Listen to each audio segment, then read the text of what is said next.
Le XVIIIe siècle se passionne pour les sciences. Tous les esprits cultivés s'intéressent alors aux travaux des savants.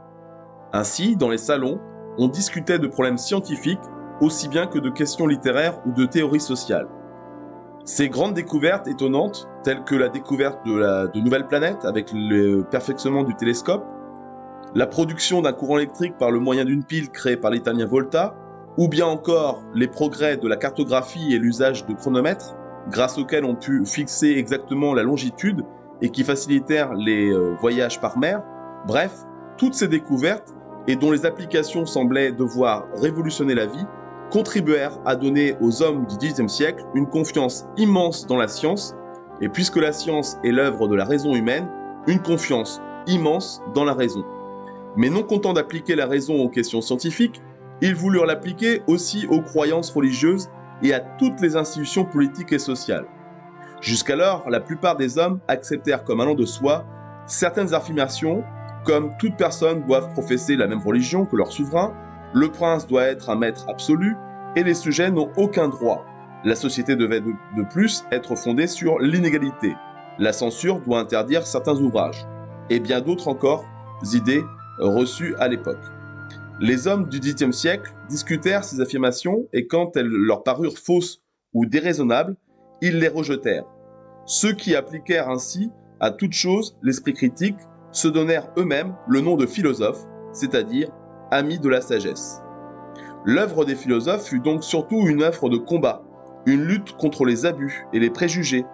Des Montesquieu, Voltaire, Diderot ou encore Rousseau étaient persuadés que dans un monde organisé selon la raison, où le progrès des Lumières aurait dissipé les erreurs ou préjugés, les hommes seraient enfin heureux. Faire le bonheur des hommes en développant leur raison, en les instruisant de leurs droits et en les libérant de toutes les dominations, telle fut la mission à laquelle ils se consacrèrent avec enthousiasme. Ce mouvement philosophique a une double origine, à savoir française et anglaise. L'Angleterre, à cette époque, offrait le spectacle d'un pays libre où l'absolutisme et l'intolérance religieuse avaient été détruites par deux révolutions successives. Des écrivains comme Locke avaient justifié la révolution de 1688 en affirmant que le peuple était le véritable souverain. Tous les hommes possèdent des droits naturels que les gouvernements sont tenus de respecter. À partir de 1715, les idées anglaises se répandirent largement en France. Ainsi, les attaques les plus vives portèrent contre l'Église et la monarchie absolue. La confiance dans la science devait pousser les hommes du XVIIIe siècle à rejeter le surnaturel. Voltaire se plut alors à tourner en dérision certaines pratiques religieuses. Toute sa vie, il lutta pour la liberté des cultes.